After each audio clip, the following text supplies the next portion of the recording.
And we're now joined by Charean Williams, yet another of the names and people who deservedly so will be inducted into the Texas Sports Hall of Fame, Media Wing Hall of Fame.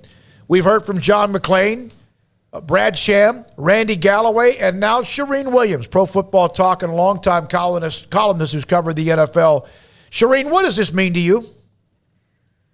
Well, I think it ranks right up there. There's a couple other honors, obviously, going into the Pro Football Hall of Fame when you win the now newly named Bill Nunn Award, I think is the greatest accomplishment. And it opened up everything else, all the other awards. But being voted that by your peers is pretty remarkable. And then that opens up everything else that's happened. But this ranks right up there, being a native Texan and having spent most of my career here, started my career here, went to college here, all of those things, it makes it special to go into the Texas Sports Hall of Fame. And it is amazing how that thing has expanded. We were talking about that the other day with a friend of mine. Like, the first time you went in there, you're like, yeah, that's kind of disappointing, right? And now it's just so great, everything they've done to that facility, and it just made it outstanding for anyone who hasn't been in there. I mean, it truly is a one-of-a-kind state sports museum that's just remarkable, and I could spend hours in there even now, having been in there so many times. Charean, is one of the secrets to your longevity and success the fact that you really enjoy what you do? And outwardly, I don't think I've been in press boxes with you many times at Cowboys games. I don't think I've ever seen anybody enjoy being a sports writer outwardly as much as you do. That's one of the nicest things I've heard, and I appreciate that. And I do think you have to enjoy it. I mean, everybody thinks it's just going to games and having a good time. And I have covered 7 Olympic Games and almost 30 Super Bowls. And that part of it is fun. And that's what everybody sees and says is a great job. But, there's other things that go into it that aren't quite so much fun. And I don't know that the draft this weekend is going to be great fun. It's just so much work. And on deadline very quickly, so you can't digest everything like you would like to.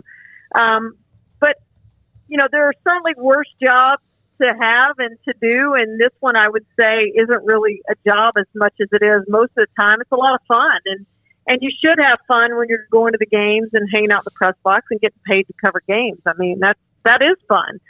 So, yeah, I would say you're probably right on there, Paul, that it is the love of the game that has kept me going back and back and back year after year after year and continuing to do this and have a good time. And if it ever gets old, I guess it's like an athlete, when it's time to retire, and I'm not quite there yet.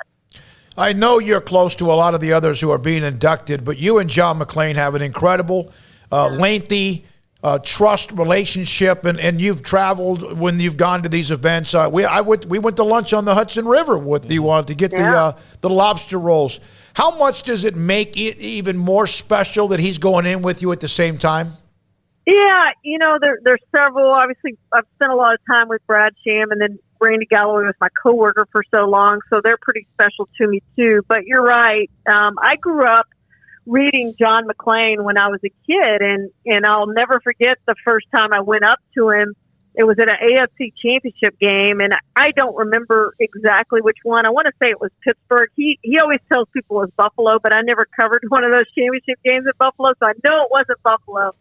But it was one of the AFC championship games, and I went up to him and told him that I had grown up reading him and that he was a hero of mine, and I wanted to be just like him and do it for a really long time. And he kind of took me under his wing like he's done so many other reporters, and we became fast friends. And that's my best friend in the business and a mentor to me, and I know he feels the same. So very grateful. If he wasn't going in, I would have him present me, and if I wasn't going in at the same time, I know he would have me present him. And I was proud to get to present him at the Pro Football Hall of Fame. That was pretty darn special to be able to do that. So, yes, we have a special relationship. I'm sad that he's retired because I do enjoy traveling with him and getting to eat out and all the things that we get to experience on the road that makes this job so much fun. But hopefully we see him around and he's still involved in the NFL and in the coverage of the NFL. Yeah, what's he doing retiring before the Vegas draft? I mean, yeah, right. What's he doing? But speaking of the draft, Charean, your thoughts on the Cowboys at 24? What do you think they need to do? Well, they need to address that offensive line. It wasn't that long ago that we were talking about this as one of the best offensive lines in football, and it's not that anymore. As anyone who's watched the Cowboys knows that. And now you've lost Lyle Collins, who was your, right tackle who you groomed to play there and being a pro there, and he never quite developed into that. And injuries, unfortunately, the last couple of years and suspensions have took him out of their lineup, and he eventually wasn't worth the money that they were going to pay him for this season. So we'll see what Terrence Steele is. I thought he did okay there last year, but I don't know if he's the long-term answer there. And now you have an opening at left guard, and they have Connor McGovern penciled in there, and I just don't know that he's going to be the answer there. I thought he struggled a little bit when he replaced Connor Williams, and Connor Williams struggled when he was there. So, you look at a guy like Zion Johnson from Boston College, the guard, or obviously Kenyon Green is who I would like to see go there, the Aggies. And I know the Cowboys love Kenyon Green. They do. And so I would expect it to be one of those two guys. I would expect them to draft a lineman, whether that's offensive or defensive lineman there at that position. Maybe one of the Georgia defensive linemen. Both of those guards are gone. Maybe one of the Georgia defensive linemen is still there at that point, and that's who they take. But, Bill Parcells always said, you have to have the quarterback, and then the next thing you have to have is strong lines, offensive line, defensive line. And I don't know that the Cowboys have that right now. And you could certainly go defensive line, and I think strengthen that defensive line. Dante Fowler is not the answer there. Dorrance Armstrong is not the answer there. I'll say that.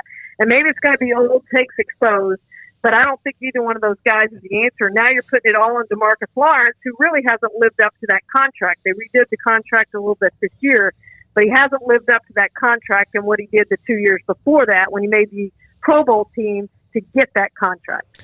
Charean, do you think some of the consternation on the part of Cowboys fans is warranted in terms of what they have or have not done this offseason? Yeah, I'm right there with you. And I just don't think they're a better team right now than they were at this time last year or when the season ended last year. I think they've gotten worse, at least on paper. And I realize there's ways to get better. I mean, this time last year, we didn't know that Micah Parsons was going to be Micah Parsons. And maybe they get lucky and get a player like that who instantly becomes an all-pro player, Zach Martin. And they have drafted. Look, they've drafted really, really well over the last few years. They have, since 2010, I think it is, they have more all-pro players, more Pro Bowl players that they've drafted in the first round than any other team. They've drafted really well. And so I get that. They expect to have a starter out of this first round who's going to step right in and play, and that's great. But that fills one position. You still have a ton of positions there that I just don't think you're better at. I mean, you look at the receiver position. I like James Washington, but he's not as good as Amari Cooper. So now you're counting on CeeDee Lamb to be your number one receiver without Amari Cooper there to take away some of the defense and what they do with Amari Cooper. So, Randy Gregory, the guys they have on the roster right now are not Randy Gregory. A lot of holes to fill. They still need help at linebacker. I mean, just look all across the board. What's going to happen with Kelvin Joseph? They could even go corner in this draft early because you don't know what's going to happen with Kelvin Joseph. Is he going to be suspended for how long? Is he never going to play for you again? All those questions I know they don't have answers to. So, yes, I agree with Cowboys fans that when you look at this thing on paper, they're not there. I like them to win the NFC East. I still think they're the most talented team in the NFC East. But when you compare them to the Bucs and the Rams and maybe even the Cardinals and the Packers, to me, they're not contenders with those teams. Charean, how difficult has this offseason been with some of the alternate stories outside of the organization or within the organization that are not football related? I think it's been like that in the NFL. And, it's been the year of the scandal in the NFL with the Cowboys. And I don't care what anybody says. It's distracting for teams when they go through these things. The Washington Commanders, for instance, what they're going through. The Raiders last year was amazing to me. Rich Bisaccia deserves all the credit in the world for what he was able to do with the Raiders and deserves a chance to be a head coach. because everything they went through, they still made the postseason. It's difficult when you have all those issues. And the Cowboys are fortunate that they weren't playing a game when all their issues have come out. And by August, September, maybe we will have forgotten some of these things. Kelvin Joseph, maybe he'll have dealt with whatever is going on there, and there's an outcome to his situation, whatever that may be. As far as him playing, I realized that there was a death involved here, and I'm not downplaying that at all. I get it. I'm just saying in relation to his on-field status. But, you know, a lot of things have gone on this offseason within the NFL, within the Cowboys, and maybe we start talking about football. We're going to talk about the draft the next 3 days, and then probably some of these other topics are going to come up the rest of the offseason. And hopefully when we get to the football season in September, we're just talking about things on the field. Charean, what do you think of Jacksonville's position there at number one? I know there's been some debate, even maybe a new name kind of emerging there for them. What do you think they ultimately end up doing, and do you think it should be this difficult of a decision for them? It's just a wild year. It's the most, you know, I've done this since 1994. This is the most unusual year I've ever experienced, and it's because you don't have the quarterbacks at the top of the draft board. Myles Garrett, of course, was the last defensive lineman to go number one overall, and it certainly looks like the Jaguars are going that direction. Who that's going to be, I think probably Travon Walker or Aiden Hutchinson. You know, I would bet on Aiden Hutchinson, but I know Walker is the betting favorite in Vegas to go number one overall. And then what if they do something else? What if they go offensive line and suddenly they've thrown a curveball to this draft? But I'll say one thing: quarterbacks, you know, always go earlier than people think they should. So in other words, you may have these quarterbacks rated way down that none of them should be first round draft picks. Maybe they should be into the first round. They're going to go higher than what you expect them to go. It always happens. And when that first guy goes, the other teams in need of a quarterback start to panic. So I think you're probably going to see one go at least in the top 10, at least one of them go in the top 10, maybe, probably shouldn't. But it's what happened with the Blaine Gabberts and Josh Rosens and all those guys who we didn't anticipate going in the top 10, shouldn't have gone in the top 10, but they do. And then other teams in need of a quarterback start to panic. So that's going to change this draft dramatically. Once that first quarterback goes, I think you're going to see a little bit of panic set in for those teams that need a quarterback and want a quarterback out of the first round of this draft. So we've got to make a move to go get that quarterback. And I think we're going to see three quarterbacks. You may see one, it may be 32. But remember, that's where Lamar Jackson was drafted. The Ravens traded into that spot because they want that fifth-year option. If they're in the first round, 32nd overall, you get that fifth-year option. So that's another spot to look at. It might not be the Lions, but I think you're going to see a quarterback go at number 32. Charean, do you expect any? I don't during the first day because sometimes you got to wait that out. But Deebo Samuel, who I don't think a lot of people think is really going to get traded. This is about money, or maybe like Saquon Barkley. Do you expect to see any big names get traded over the weekend? You know, I don't, because I agree with you. Those are the big names, and I just don't see the 49ers parting ways with Deebo Samuel unless somebody just blows them away with a deal they can't refuse.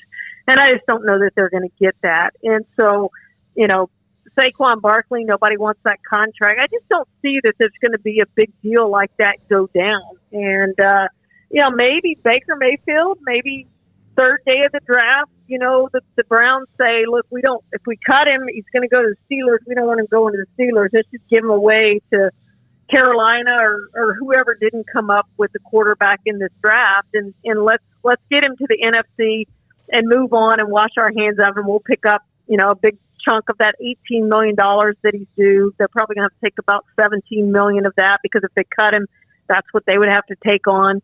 So, you know, he may be the guy when we talk about big names. Baker Mayfield may be the one guy to watch in this draft at some point. Again, it might be third day because they're not going to get much for Baker Mayfield because everybody knows they're going to cut him if they can't trade him.